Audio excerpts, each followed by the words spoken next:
عورت غم بھی جلدی بھولتی ہے، خوشی بھی جلدی بھولتی ہے۔ وہ آپ نے چھوڑ دیا نا بیوی کو، آپ سمجھ رہے ہوگے کہ میری یادوں میں ساری زندگی روتی رہے گی، ایسا بالکل بھی نہیں ہے۔ وہ تھوڑے دن رو کے بھول جائے گی، آپ ساری زندگی روتے رہو گے بیٹھ کے، حقیقت ہے یہ۔ کیونکہ مرد جلدی دستبردار نہیں ہوتا محبت سے، مرد کی محبت جذباتی نہیں ہے، پائیدار ہے۔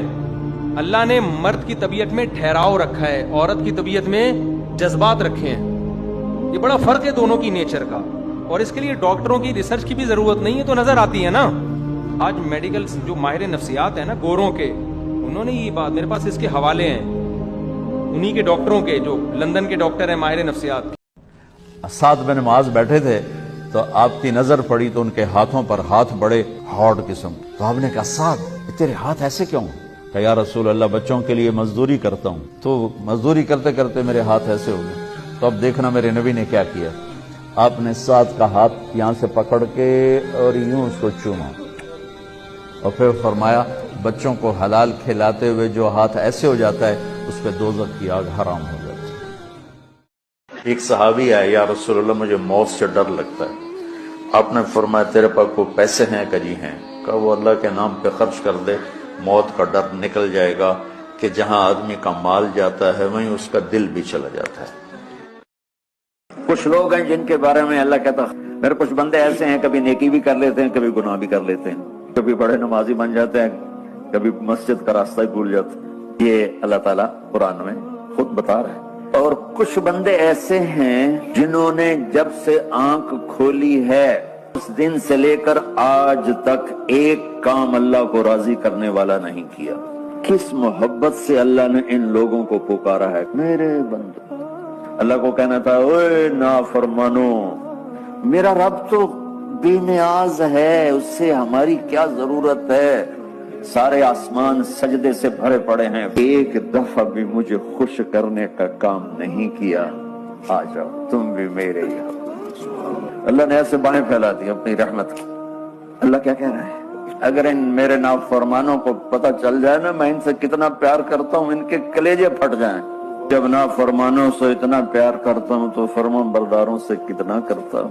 لیکن میں تمہارا رب، اس کی تم نے زندگی میں ایک دفعہ بھی نہیں مانی، میری رحمت سے نا امید نہ ہونا، میرے در پہ آ جانا، تمہارا آنسو نکلے نہ نکلے، ہائے مجھے کہہ کے کہہ دینا ہائے اللہ مجھے معاف کر، تمہارے جسم پر مچھر کے پر کے برابر بھی گناہ کا نشان نہیں چھوڑوں گا۔ ایک رات آپ بھوک سے لیٹے ہوئے ایسے، کبھی یوں ہوتے ہیں کبھی یوں ہوتے ہیں، کرو حضرت عائشہ کے گھر کی باری، کبھی ایسے ہوتے ہیں کبھی ایسے ہوتے ہیں، پھر ایک دم آپ آگے ہوئے اور وہ جو چارپائی کی لکڑی ہوتی اس پر اپنے پیٹ کو یوں رکھا اور ایسے جھک گئے، یوں جھک گئے۔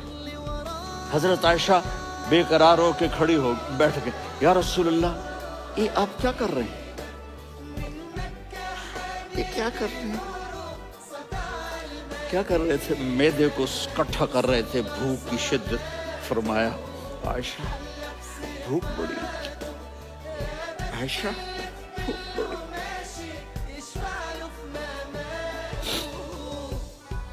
جس کے لیے کائنات بنائے، عائشہ بھوک بڑی لگی۔ حضرت عائشہ رونے لگی، یا رسول اللہ آپ یوں ہاتھ اٹھائیں گے اور آپ کے لیے سب کچھ آ جائے گا، آپ مانگتے کیوں؟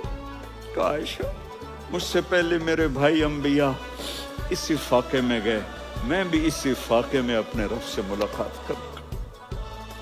تو میرے رب کو اپنے حبیب سے محبت ہے تو صرف محمد نہیں کہتا، چونکہ محمد کہنے سے محبت کا فلو نکلتا نہیں، تو اللہ نے اپنی محبت کے فلو کو نکالا، میرا محمد، میرا احمد، میرا ماہی، میرا حاشر، میرا عاقب، میرا فاتح، میرا قاسم، میرا ابو القاسم، میرا طٰہٰ، میرا یاسین، یہ اللہ نے اپنے حبیب کے نام۔ اور پھر قرآن میں جاؤ، شاہد، مبشر، نذیر، داعی الی اللہ، سراج منیر، رؤوف، رحیم، عزیز، حریص، مزمل، مدثر، یہ اللہ کا۔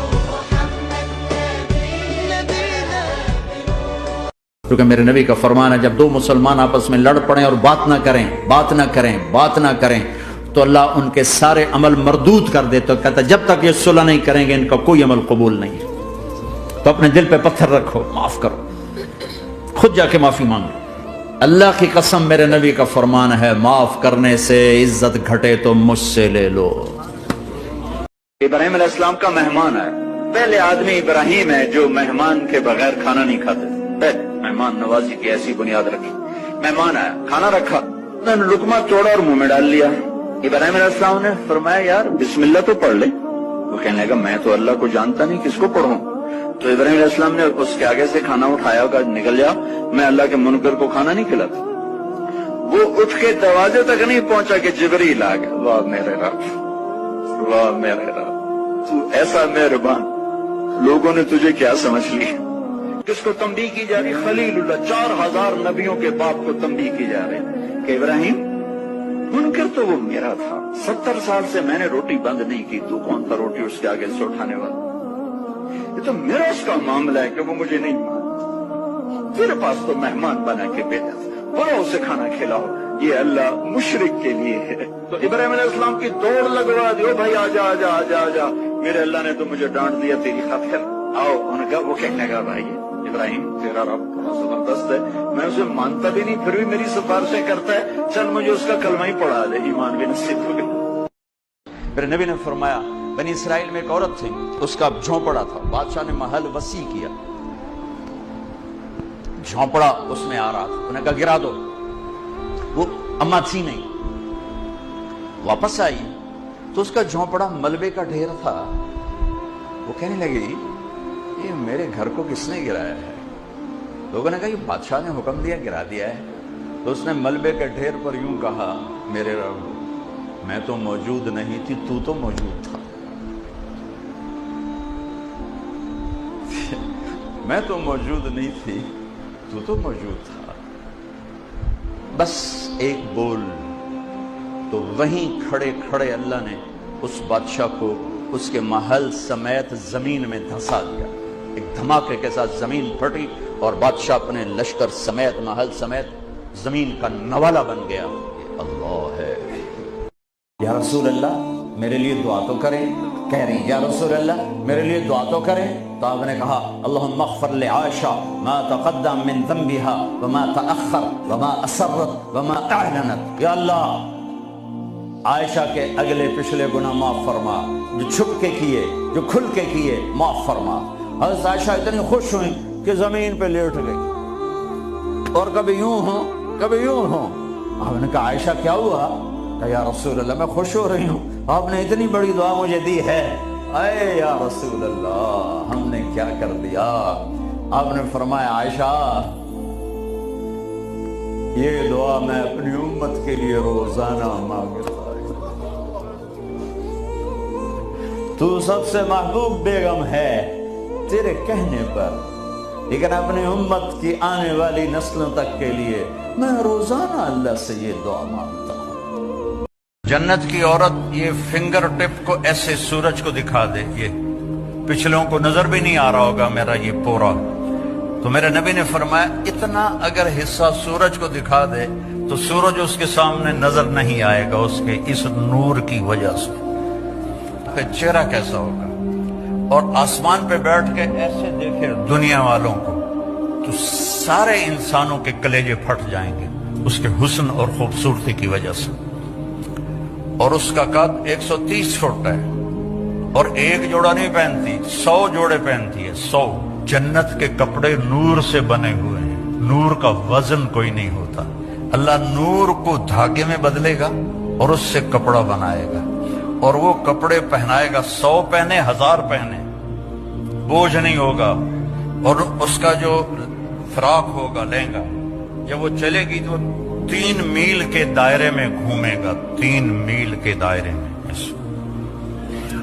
اور 130 فٹ کی ہائٹ پر اس کے سر کے بال, سر کی چوٹی سے لے کر پاؤں کی ایڑی تک ہوں. مشک عنبر زعفران کافور سے بنایا اور اس پر اپنے نور کی تجلی ڈالی. ایمان والی عورت اس حور سے 70,000 گنا زیادہ خوبصورت ہوگی. اگر تبلیغ میں جو وقت بہت لگائے علماء سے کٹ گیا اس میں گمراہی کا خطرہ ہوتا ہے. اور یہ بات مولانا الیاس رحمۃ اللہ علیہ نے بہت پہلے لکھ دی تھی. فرمایا 2 کام اگر تبلیغ میں کمی ہو گئی نا ان کی تو یہ بہت بڑی گمراہی بن سکتی ہے. ایک ذکر کی کمی اور ایک علم کی کمی. ایک حدیث تو ایسی عجیب ہے, اتنا مزہ آتا ہے. نبی صلی اللہ علیہ وسلم نے فرمایا کہ اگر ساری دنیا کے سارے انسان نیٹ کلین نیک پرہیزگار بن جائیں, کوئی کبھی کسی سے غلطی نہ ہو, اللہ ان کو ختم کر دے گا. صحیح حدیث ہے. اور ایسی قوم پیدا کرے گا جس سے کبھی غلطی ہو, پھر وہ اللہ سے کیا مانگیں؟ توبہ کریں. کیونکہ اللہ کو جیسے گناہ سے نفرت ہے نا, ایسے ہی توبہ سے محبت بھی ہے. تو کوئی تو ہو جو مجھ سے گڑ گڑا کے مانگے, تو گناہ کے قریب نہ جائیں. اس حدیث کا یہ مطلب نہیں کہ گناہ کیا کریں, حتی الامکان بچائیں. ہو گیا ہے بھائی توبہ کریں, پھر ہو گیا پھر توبہ کرو, پھر ہو گیا پھر توبہ کرو. ایک حدیث میں آتا ہے کہ اگر کوئی شخص ایک دن میں 70 دفعہ گناہ کر کے 70 دفعہ بھی توبہ کرے گا تو 70ویں دفعہ بھی اللہ اس کی توبہ قبول کرے گا. لیکن یہ پیکج اللہ نے اس وقت تک دیا ہے جب تک موت کا غرغرہ نہیں ہو جاتا. موت اپنی آنکھوں سے دیکھ نہیں لیتے. میرے نبی نے فرمایا کہ ایک اللہ کے تعلق والا بندہ یا بندی اپنی ضرورت میں اٹکا ہوا ہے اور اللہ سے مانگ رہا ہے اور رو رہا ہے, اوپر سے دروازہ نہیں کھل رہا ہے, کہتا پتہ نہیں کیا ناراضگی ہو گئی ہے. حتیٰ کہ فرشتے سفارش کرتے ہیں کہ یا اللہ یہ اتنے دیر سے بیچاری رو رہی ہے, یہ اتنے دیر سے رو رہا ہے, یا اللہ اس کا کام کر دے. تو اللہ تعالیٰ فرماتے احب ان اسمع حنینہ, مجھے اس کا رونا بڑا پیارا لگ رہا ہے, میں چاہتا ہوں کچھ اور رو لے. دے دیا تو پھر کہیں رونا, لہذا میں چاہتا ہوں تھوڑا یہ رو لے, اس لیے لیٹ ہو رہا ہے, اس لیے لیٹ نہیں ہو رہا کہ میں ناراض ہوں. اللہ کہتا ہے تم نکاح کرو, ہم پیروں پہ کھڑا کر دیں گے. ہمارا فلسفہ اپنا ہے, اس کا حکم اپنا ہے. وہ کہتا ہے ابھی تو یہ اپنے لیے نہیں کماتا, تو جو آئے گی اس کو کہاں سے کھلائے گا؟ میاں جس نے آنا ہے اس نے اپنا رزق لے کے آنا ہے.